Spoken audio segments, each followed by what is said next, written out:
आपके पेरीफेरी बन रही है, मान लीजिए आपके ये वाली पेरीफेरी यहाँ से लेकर यहाँ तक 190, तो आपको 190 मीटर पे अनुदान मिल जाएगा। और यही पेरीफेरी अगर आपकी 400 तक बन रही है तो 400 पे मिल जाएगा।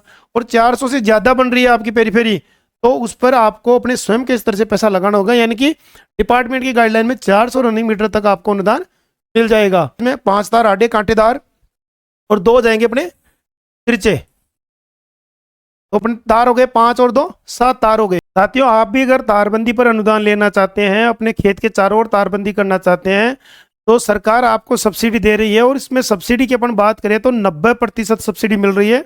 इस सब्सिडी का फायदा आप कैसे ले सकते हैं, इसके लिए कौन कौन से डॉक्यूमेंट की आवश्यकता पड़ेगी, तमाम जानकारी आपको इस वीडियो में मिलने वाली है। जो साथी चैनल पर नए हैं, चैनल को सब्सक्राइब कर ले और वीडियो को लाइक करें और अन्य किसान भाइयों तक शेयर करें। देखिए साथियों, अभी राजस्थान सरकार में स्कीम चल रही है तारबंदी अनुदान योजना 2026, यानी कि इस योजना के तहत आप अपने खेत के चारों ओर तारबंदी कर सकते हैं, जिससे जंगली जो पशु हैं उनसे अपनी फसल को बचा सकते हैं, और जो निराश्रित पशु है उनसे भी, जैसे गाय है, भैंस है, बछड़े हैं, जो निराश्रित पशु हैं उनसे अपनी फसल को बचा करके अच्छी पैदावार आप ले सकते हैं। और इसमें बात करेंगे अपन कि 3 कैटेगरीज में स्पेशली है, व्यक्तिगत, समूह में और सामुदायिक। इन तीनों कैटेगरी में अपन कैसे कैसे आवेदन कर सकते हैं, कितनी जमीन की आवश्यकता पड़ेगी, इसके बारे में अपन चर्चा करते हैं। तो देखिए, सबसे पहले अपन बात करेंगे, इसमें 3 कैटेगरी बनाई गई है। पहली कैटेगरी है व्यक्तिगत, यानी इंडिविजुअल, अकेला व्यक्ति कोई के लिए आवेदन कर सकता है। तो उसके लिए सबसे पहले पात्रता की अपन बात करेंगे, भाई इसमें क्या क्या एलिजिबिलिटी किसान भाई के पास में होनी चाहिए।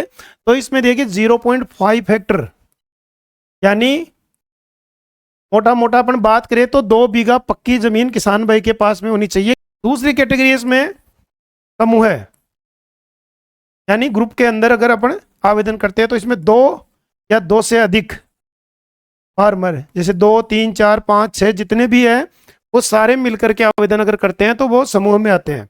तो इसमें भी बात करेंगे अपन 0.5 हेक्टर, तो इसमें जमीन चाहिए अपन को सामुदायिक, यानी कम्युनिटी में।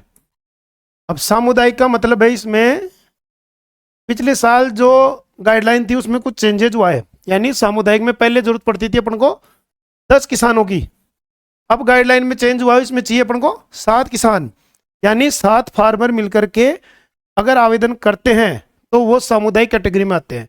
लेकिन इसके लिए भी अपने पास पात्रता की अपन बात करें तो 5 हेक्टर जमीन होना आवश्यक है, यानी 20 बीघा जमीन पक्की, 20 बीघा। कई क्षेत्र में किसान भाई कच्ची में भी बोलते हैं, लेकिन 20 बीघा पक्की जमीन होनी चाहिए, यानी 5 हेक्टर जमीन होगी, जिसमें 10 किसान पहले नियम था, अब 7 किसान मिलकर के आवेदन करते हैं तो उसे कम्युनिटी यानी सामुदायिक में माना जाएगा। अगर कोई किसान भाई मान लीजिए 7 से ज़्यादा मिलकर करते हैं और ज़मीन 5 हेक्टर से कम हो रही है तो उसको ग्रुप में माना जाएगा, यानी उसको समूह में माना जाएगा। तो ये तो बात होगी अपने पात्रता की। अब इसमें अपन बात करेंगे सब्सिडी, भाई अपन को सब्सिडी कितनी मिलेगी। 3 कैटेगरी है, तीनों में अलग अलग सब्सिडी है। पहली बात करें अपन व्यक्तिगत, यानी इंडिविजुअल, जमीन की बात हो ही गई थी, तो इसमें अपन बात करेंगे सबसे पहले भाई सब्सिडी कितनी मिलेगी। तो इसमें सामान्य किसान है उसको 50% सब्सिडी मिलेगी, यानी इकाई लागत का 50%, या अधिकतम 40,000 रुपये, यानी अधिकतम 40,000 रुपये है। और जो बिल है उसका बिल का 50% है इकाई लागत का, और वो मिलेगी आपको 400 रनिंग मीटर पे, 400 रनिंग मीटर। यानी उदाहरण के लिए आप समझ लीजिए, जैसे खेत है, आपके पेरीफेरी बन रही है, मान लीजिए आपके ये वाली पेरीफेरी यहाँ से लेकर यहाँ तक 190, तो आपको 190 मीटर पे अनुदान मिल जाएगा। और यही पेरीफेरी अगर आपकी 400 तक बन रही है तो 400 पे मिल जाएगा। और 400 से ज़्यादा बन रही है आपकी पेरीफेरी तो उस पर आपको अपने स्वयं के स्तर से पैसा लगाना होगा, यानी कि डिपार्टमेंट की गाइडलाइन में 400 रनिंग मीटर तक आपको अनुदान मिल जाएगा। इसी में अगर कोई किसान भाई लघु सीमांत है, लघु सीमांत कैटेगरी का कोई फार्मर है, तो उसको 10% एक्स्ट्रा सब्सिडी मिलेगी, यानी इसमें मिल रही थी पहले 50%, और आपको अगर लघु सीमांत अगर आप हैं तो आपको मिलेगी 60%, यानी लघु सीमांत में 60% मिलेगी।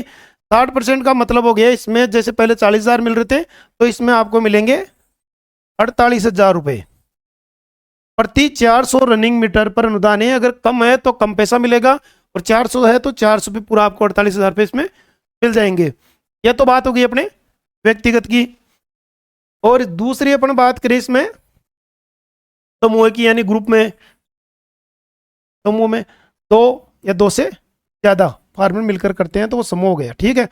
तो समूह में अपन बात करेंगे तो सामान्य किसान भाइयों को 50% है, यानी अधिकतम वही 40,000 रुपये है, और वही 400 रनिंग मीटर पर आपको अनुदान है। अगर लघु सीमांत कैटेगरी में तो 60% है, और इसमें 48,000 रुपये आपको लघु सीमांत कैटेगरी वाले फार्मर है उनको मिलेगा, और वही 400 रनिंग मीटर पर अनुदान दिए हैं। तो सिंपल सी चीज़ है, समूह में और व्यक्तिगत में दोनों में सेम चीज़ है, ज़्यादा कोई डिफरेंस नहीं है उसमें। बस अगर आपका ज़मीन का क्राइटेरिया पूरा नहीं हो रहा है, यानी व्यक्तिगत में आपके पास में ज़मीन कम पड़ रही है, तो आप ग्रुप बना करके आवेदन कर सकते हो। ये बेनिफिट आपको एक्स्ट्रा मिलता है। अब इसी में एक चीज़ और अपने सामुदायिक, यानी कम्युनिटी, कम्युनिटी में कैसे सब्सिडी मिलेगी उसके बारे में अपन बात कर लेते हैं। तो देखिए कम्युनिटी में तो बता ही दिया था 7 प्लस मोर फार्मर 5 हेक्टर जमीन, तो इसमें मिलेगी अपन को 70% सब्सिडी। उनमें मिल रही थी 50 और 60 दो कैटेगरी थी, इसमें मिलेगी आपको 70% सभी को, चाहे आप लघु सीमांत हो या ना हो तो भी आपको 70% सब्सिडी मिलेगी। और अधिकतम अपन इसमें बात करें तो 56,000 रुपये, यानी 56,000 रुपये प्रति 400 रनिंग मीटर पर आपको अनुदान मिलेगा। अब इसमें एक चीज़ समझने की जरूरत है, भाई किसान भाई सामुदायिक रूप से आवेदन तो कर देते हैं, लेकिन इसमें सब्सिडी किस प्रकार मिलेगी वो मैं आपको इसी में बता देता हूँ। जैसे मान लीजिए आपका ये खेत है, ये मान लीजिए आप, कितने फार्मर इसमें अपने हो गए आप गिन लीजिए, 1 2 3 4 5 6 और 7, यानी सातों ने मिलकर के आवेदन कर दिया। तो जो पेरीफेरी पे आ रहे हैं, यानी जो बॉर्डर पर किसान जिनकी ज़मीन आ रही है उनको तो सब्सिडी मिलेगी, लेकिन जो ये बीच में है जो पेरीफेरी पे नहीं आ रहा है, जैसे 5 नंबर वाला, तो इसको सब्सिडी नहीं मिलेगी। इसको फार्मर उसमें माना जाएगा, साथ में आप काउंट कर सकते हो, लेकिन इसके सब्सिडी नहीं आएगी। सब्सिडी सिर्फ जो पेरीफेरी पर है, बॉर्डर पर है, उन्हीं के खाते में आएगी। और इसमें एक चीज़ और ध्यान रखनी है, मान लीजिए किसी किसान भाई के यहाँ से लेकर यहाँ तक मान लीजिए 120 मीटर बन रहा है, तो ऐसा नहीं है कि आप दोबारा आवेदन नहीं कर सकते, आप दोबारा आवेदन कर सकते हैं। यानी कि एक किसान अधिकतम 400 मीटर पर अनुदान ले सकता है। जरूरी नहीं है कि आप एक स्थान पर लो, 2 स्थान पर ले सकते हो, 3 स्थान पर भी आप ले सकते हो। यानी यहाँ 120 हो गई और बच गई आपके 280, तो 280 का आप अन्य खसरों में आवेदन करके अनुदान ले सकते हैं। तो ये तो बात हो गई अपने सामुदायिक की। इसमें कोई कंफ्यूजन किसान भाई आपके नहीं रहना चाहिए, मेरा यही उद्देश्य है भाई पूरी जानकारी आप तक पहुंचे। एक इसमें एक कैटेगरी स्पेशल कैटेगरी आती है, FRA, वन अधिकार अधिनियम, यानी वन अधिकार अधिनियम के तहत कोई किसान भाई पट्टाधारक है, अगर वो आवेदन करता है तो उसको मिलती है इसमें सब्सिडी 90%, 90%, यानी 90% उसको सब्सिडी इसमें मिलेगी। और बात करें अपना अमाउंट की, तो इसमें अमाउंट मिलेगा 72,000 रुपये। उनमें तो मिल रहा था 40, 48, 56, और इसमें मिल रहा है 72,000 रुपये। अधिकतम 400 रनिंग मीटर पर आपको यह अनुदान मिलेगा। ये तो बात हो गई, अपने 3 कैटेगरी बताई, और ये चौथी कैटेगरी स्पेशल, भाई कितनी अपन को सब्सिडी मिलेगी। अब बात आती है कि सब्सिडी के लिए अपन कहाँ आवेदन करें और इसके लिए कौन कौन से डॉक्यूमेंट की आवश्यकता पड़ेगी, और साथ में आपको मैं ये भी बताऊंगा कि तारबंदी कैसे करें। यानी 3 प्रकार की तारबंदी होती है, तीनों में बताऊंगा आपको आगे कि किस प्रकार करनी है। तो पहले अपन बात कर लेंगे इसमें सबसे पहले भाई अपन को आवेदन कहाँ करना होगा। तो एप्लीकेशन की बात जहाँ आती है तो राज किसान साथी पोर्टल, राज किसान साथी पोर्टल, या फिर अपने नज़दीकी मित्र केंद्र के माध्यम से भी आप कर सकते हो। दोनों में से जो भी आपकी सुविधा बने वैसे आप आवेदन कर सकते हो। अब इसमें अपन डॉक्यूमेंटों की बात कर ले भाई, कौन कौन से दस्तावेज लगेंगे। तो पहला लगेगा इसमें भूमि जमाबंदी, यानी जमीन की अपनी जमाबंदी लगेगी। दूसरा डॉक्यूमेंट जनाधार मस्ट है, ठीक है। तीसरा डॉक्यूमेंट अपन बात करें जमाबंदी की, अपनी बात होगी, अगर किसी किसान भाई के मान लीजिए जमीन नाम नहीं है तो वो भी आवेदन कर सकता है। तो इसके लिए आपको क्या करना होगा, नोशनल शेयर, नोशनल शेयर का प्रमाण पत्र बनता है सक्षम स्तर रेवेन्यू डिपार्टमेंट से, वहां से बनवा करके आपको आवेदन करना होगा। तो और चौथा इसमें है अपने लघु सीमांत प्रमाण पत्र। ये अगर आपके जनाधार कार्ड में ऑटोमेटिकली फिडेड लघु सीमांत आ रहा है तो ठीक है, अगर नहीं आ रहा है तो आवेदन करते समय लघु सीमांत प्रमाण पत्र अपने रेवेन्यू डिपार्टमेंट से बना करके उसी समय लगा दें, ताकि आपको लघु सीमांत कैटेगरी का फायदा मिल जाए। ये नोशनल शेयर की अपने बात हो रही थी, मान लीजिए किसी के पिताजी की मृत्यु हो गई, नामांतरण नहीं खुला, तो उस अभाव में आप नोशनल शेयर लगा सकते हो। अगर जीवित है उस कंडीशन में भी आप लगा सकते हो और इस सब्सिडी का फायदा ले सकते हो। और पांचवा अपने कागज की बात करें, अपने नक्शा, यानी 6 महीने से अधिक पुराना नक्शा नहीं हो, पटवारी से प्रमाणित करा करके आपको लगाना पड़ेगा। जमाबंदी ऑटोमेटिकली आजकल अपने निकल जाती है, कंप्यूटर से जनरेट आती है, और बाकी नक्शे पे आपको साइन करवाने पड़ेंगे। और दोनों का ध्यान रखना है 6 महीने से अधिक पुराने नहीं हो। बात हो गई अपने डॉक्यूमेंट की, तो ये डॉक्यूमेंट सिंपल से डॉक्यूमेंट है, ज़्यादा कोई भाग दौड़ करने की जरूरत नहीं है, आप आवेदन कर सकते हैं। अब बात करेंगे अपन भाई तारबंदी अपन को करनी कैसी है। पहले ये बता दूं, यानी अपने आवेदन तो कर दिया, आवेदन करने के बाद में जैसे कि अपने सैंक्शन आएगी, सैंक्शन की भी अपन बात कर लेंगे, लेकिन उससे पहले मैं आपको समझा दूं कि तारबंदी एक्चुअल में करनी कैसी है। तो देखिए आपके सामने स्क्रीन पर है, इसमें तार दिखाई दे रहा है आपको, यानी एक तो होती है तारों पे, एक होती है जाली, और एक आती है इसमें जाली में भी दो आती है, एक तो चेन लिंक वाली आती है और एक गुंथी हुई आती है, यानी चौकोर टाइप की आती है। तो इसमें देखिए बात आ रही है अपने तारों में, तो जैसे एक तार, दो तार, तीन तार, चार तार और 5 तार, यानी 5 तार तो हो जाएंगे आडे, 2 पिलर के बीच में, एक पिलर ये हो गया और एक पिलर ये हो गया, दोनों पिलरों के बीच में 5 तार आडे कांटेदार, और 2 हो जाएंगे अपने तिरछे। तो अपन तार हो गए 5 और 2 7 तार हो गए। तो अपन को ये अगर अपन करते हैं तो इस पर अपन सब्सिडी मिलती है। इसमें एक बात ध्यान रखनी है, इस पिलर से इस पिलर के बीच की दूरी होनी चाहिए अपने 15 फीट, 15 फीट होनी। और जो पिलर की हाइट है गाइडलाइन के हिसाब से अपन बात करें तो 150 सेंटीमीटर होनी चाहिए, ज़्यादा हो सकती है लेकिन कम ना रहे। तो ये तो हो गए अपने तार की बात। और इसमें एक चीज़ का विशेष आगे ध्यान रखना है कि जैसे प्रत्येक 10वां पिलर आए, जैसे 1 पिलर, 2 पिलर, 3, 4, 5 ऐसे आ जाएंगे ना, ऐसे पिलर, जैसे 10वां पिलर आए तो उसके आपको ऐसे क्रॉस लगाने हैं, यानी सपोर्ट में लगाना। जैसे ऐसे कोई पिलर है तो उसके सपोर्ट पिलर अपन लगाते हैं तो अपना काम मजबूत रहता है। तो अपन को ये 2 सपोर्ट प्रत्येक 10वें पिलर पर आपको लगाने हैं। अब इसमें दूसरी चीज है अपने जाली, फेंसिंग वाली। तो इसमें पिलर आपको दिख ही रहे हैं, प्रकार 15-15 फीट की दूरी पर पिलर है, और प्रत्येक जो 10वां पिलर आ जाएगा ना, जैसे 1 2 3 4 5 6 7 8 9 10, तो उस पर अपन को वो सपोर्ट अभी बताया था वो ऐसे लगाना है। और जो कोने का पिलर है, खेत के कोने का, उस पर भी सपोर्ट के लिए लगाना है। ये तो अपने मजबूती का काम है, करना ही है, और गाइडलाइन के हिसाब से प्रत्येक 10वें पर लगाना ही पड़ेगा। इसमें देखिए 3 तार तो आडे, 3 तार लग जाएंगे कांटेदार आडे, और ये जाली लग जाएगी सर्पिलाकार जो जाली आती है ना, ऐसे ऐसे गुंथी हुई जाली आती है ना ऐसे, तो वो जाली इसमें लग जाएगी। तो 2 कंडीशन हो गई, एक तो तार वाली फेंसिंग, दूसरी अपने ये जो जाली आती है इससे भी आप कर सकते हो। इसमें 3 तार लगाने पड़ेंगे, और डिस्टेंस वही 15 फीट की है, प्रत्येक 10वें पे वही सपोर्ट पिलर लगाना है, और कोने वाले पे भी सपोर्ट लगाना है। अब एक ये कैटेगरी स्पेशल है, इसमें क्या कई किसान भाई कंफ्यूज हो जाते हैं। पिछली बार भी कई लोग कंफ्यूज थे कि बेल्डिंग वाली जो आती है ना जाली चौकोर, उसी को समझ रहे थे कि इस पर सब्सिडी मिल रही है, लेकिन बेल्डिंग वाली नहीं है जाली। ये जाली है गुत्ती हुई, एक वायर आता है ऐसे घुमा हुआ, ऐसे क्यों ऐसे घुमा हुआ आता है, जैसे ये तार है यहाँ घुमा हुआ, फिर इनके बीच में से एक तार निकलता है, ऐसे गुत्ती हुई जाली बोलते हैं अपन, जिसे अपने वायर ही वायर आते हैं ऐसे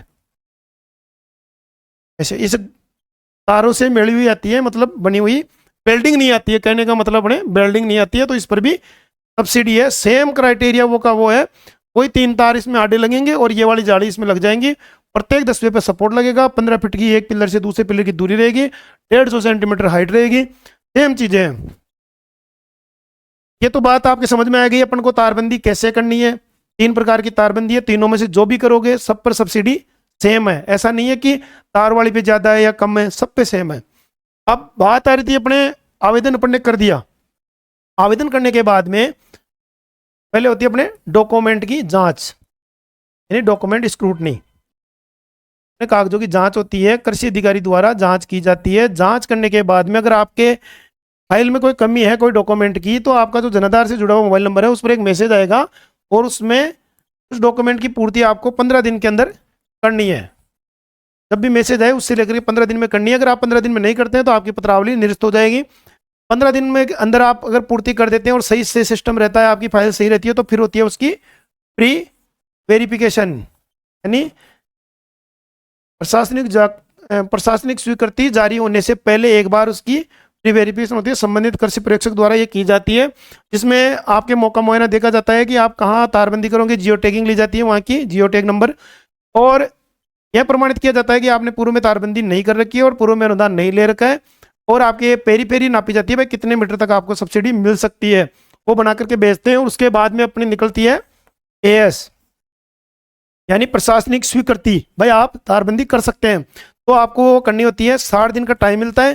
60 दिन में नहीं कर पाते हैं तो 30 दिन का एक्स्ट्रा टाइम मिलता है। टोटल हो गए अपने 90 दिन। 90 दिन में अपन को तारबंदी कंप्लीट करनी है। अगर नहीं करते हैं तो विभाग हकदार है कि आपकी पत्रावली को निरस्त कर सकता है।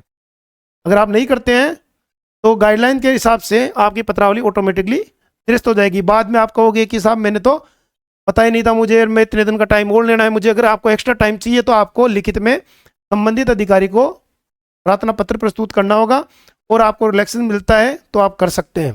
अदरवाइज 90 डेज पर आपकी फाइल निरस्त हो जाएगी। एएस आ गई। एएस के बाद में आपने तारबंदी करनी है। तारबंदी बताई थी कैसे करनी है, और तारबंदी करने के बाद में कंप्लीट हो जाती है तो फिर होती है उसकी पोस्ट वेरिफिकेशन। पोस्ट वेरिफिकेशन यानी भौतिक सत्यापन। संबंधित सहायक कृषि अधिकारी और कृषि पर्यवेक्षक द्वारा आपके तारबंदी का भौतिक सत्यापन किया जाता है, जिसमें 2-3 चीजें अपन को लगानी है। एक तो जीएसटी बिल, अपने जो तार है जाली उनका जीएसटी बिल, और जो पिलर लगेंगे पिलर का बिल। अब पिलर में भी देख लीजिए, इसमें एक तो लोहे के एंगल आते हैं, लोहे के एंगल आते हैं, उनमें फाउंडेशन अपन को बनना होता है। दूसरा इसमें सीमेंट के पिलर भी आते हैं, उसमें भी फाउंडेशन बनना होता है। एक अपने पट्टी आती है कातला पट्टी, वो भी आप लगा सकते हो। तो इन पर सब पर तीनों पर सब्सिडी है अलग अलग। और तार की अपन बात करेंगे, इसमें वायर जो आता है मिनिमम 2.5 mm की मोटाई तार की होना आवश्यक है। ऐसा नहीं आप बारीक वाला तार ला करके जाली कर दो तो वो मान्य नहीं है। कम से कम 2.5 mm मोटाई होनी चाहिए। और जीएसटी बिल हो गया, पिलर हो गया, और मजदूरी बिल हो गए। ये कंप्लीट करने के बाद में पूरे लगा करके डॉक्यूमेंट आपके अपलोड होंगे, और उसके बाद में भौतिक सत्यापन करने के बाद में जो आपकी सब्सिडी बनती है, सब्सिडी है आपको डीबीटी के माध्यम से डायरेक्ट बेनिफिट ट्रांसफर, यानी सीधे आपके खाते में सब्सिडी का पैसा आएगा। बीच में कहीं कोई चक्कर लगाने की जरूरत नहीं है। इसलिए जरूरी है कि समय रहते आप एक तो अपने जो जनाधार है उसका अकाउंट अपडेट करवा लें, मोबाइल नंबर अपडेट करवा लें, और आवेदन करें और इस सब्सिडी का फायदा लें। तो साथियों, मेरे द्वारा बताई गई जानकारी आपको कितनी अच्छी लगी है कमेंट करके बताएं, और वीडियो को ज़्यादा से ज़्यादा किसान भाई तक शेयर करें ताकि सभी किसान भाई इस योजना का फायदा ले सके। तो मिलते हैं फिर ऐसी एक नई वीडियो के साथ में। जय जवान जय किसान।